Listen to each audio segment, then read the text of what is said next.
À quoi peut bien correspondre ce phénomène lumineux? Il est observé dimanche dernier entre 18h50 et 18h55 au large de Saint-Leu.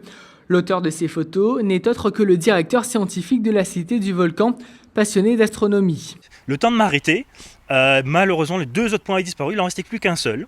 Et en zoomant avec mon téléobjectif ou mon zoom plus précisément de 250 mm, j'ai pu voir que ce point, c'était une forme de comme 2G de matière, on va dire, au-dessous d'une zone plus sombre. Il a disparu très vite. Est-ce qu'il s'est déplacé très vite ou est-ce qu'il a arrêté de produire de la lumière? Je ne sais pas. Le passionné pense immédiatement à une planète ou à la trace d'un passage d'un avion.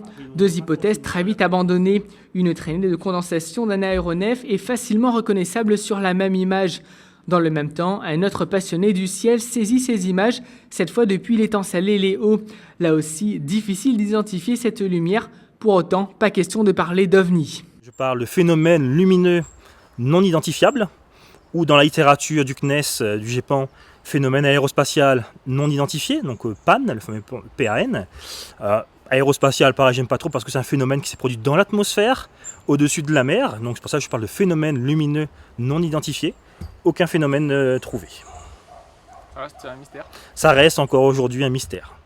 Depuis cette observation surprenante, Patrice Huet a effectué plusieurs recherches ici et là. Jusqu'à maintenant, il ne parvient pas à identifier ce qu'il a vu.